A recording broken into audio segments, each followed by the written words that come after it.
Teodoro Obiang Nguema est pour la 40e année à la tête de la Guinée équatoriale, un record mondial que ne fêteront pas les Équato-Guinéens, soumis à des violations des droits humains systématiques, dans une impunité totale et hors des radars médiatiques. En 40 ans, 6 présidents des États-Unis ont épuisé leur mandat, le mur de Berlin est tombé, de nouveaux États sont nés, des espèces animales ont disparu, comme un folioscope dont le personnage principal resterait figé autour d'un décor en mouvement. Teodoro Obiang Nguema a quant à lui traversé les décennies à la tête de la Guinée équatoriale, au point d'être aujourd'hui le plus ancien dirigeant au pouvoir. 40 ans, c'est plus des 2/3 d'une vie dans ce pays devenu l'un des principaux producteurs de pétrole d'Afrique subsaharienne à la fin des années 1990, sans grand changement pour ses habitants. En 1982, un reportage d'une chaîne de télévision française décrivait une capitale où l'eau coulait de demi-heure par jour, avec une fourniture en électricité rare et fantaisiste.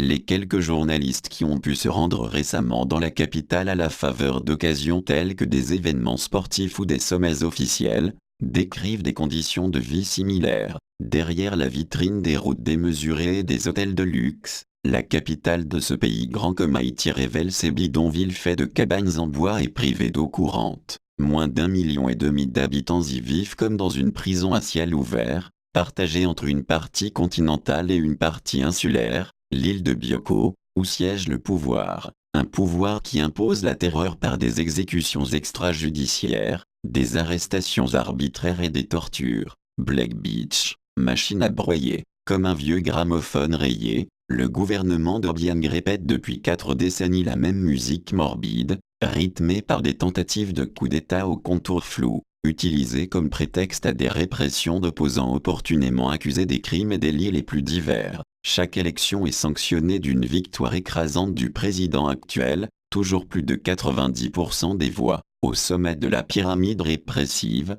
la prison de Black Beach est moins un lieu de détention qu'une machine à briser des détenus dont Amnesty International s'évertue à documenter le sort depuis des décennies. L'enfermement dans des conditions indignes s'y accompagne le plus souvent de tortures, comme ce prisonnier sorti après qu'on l'avait forcé à rester pendant des heures sous un robinet qui goûtait. Les prisonniers y sont généralement jetés sans possibilité de soins, après avoir subi de précédentes violences dans les commissariats, et après des simulacres de procès quand ils ont lieu. Officiers militaires tombés en disgrâce, vrais ou faux putschistes, opposants piégés par l'illusoire avènement du multipartisme au début des années 90, lecteurs de journaux d'opposition ou auditeurs de radios étrangères. Black Beach empile les hommes et les mauvais traitements. Les cas emblématiques de Wakinelo Yoto et Ramon Ezono Beland Fumu et Bâle. Black Beach ce n'est pas une prison normale, c'est un trou présidentiel. En dépit de nombreuses dénonciations au sein des organisations onusiennes et africaines,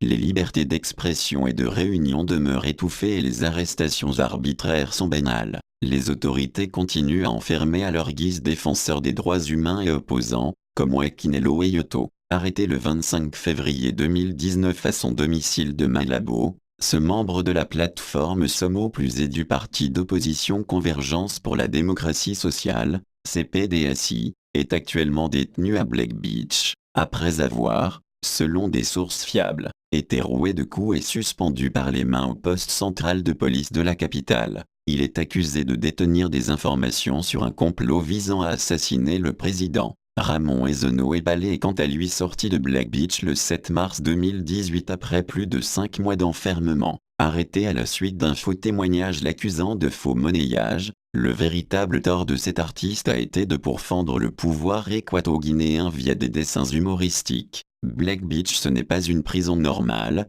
c'est un trou présidentiel car elle se situe dans l'enceinte de la présidence, raconte-t-il. La rencontre de l'océan et de la terre humide rend les conditions de détention inhumaines et les tortures sont habituelles. Un esprit sain n'y mangerait pas la nourriture servie, elle n'est pas adaptée à des êtres humains. Les exécutions continuent. Après 4 décennies de faux semblants, parvenir enfin à des avancées concrètes en matière de défense des droits humains devrait être la priorité. Pour les condamnés à la peine capitale ou les oubliés des cachots, Black Beach est aussi un couloir de la mort. L'annonce faite le 15 avril 2019 au Cap-Vert par le président Nguema de la préparation d'un projet de loi visant à abolir la peine de mort, comme l'exige la Communauté des pays de langue portugaise, CPLP, dont la Guinée équatoriale est membre depuis 2014 n'a pas encore été suivie des faits. 9 personnes ont été exécutées en janvier 2014, quelques jours avant l'instauration d'un moratoire.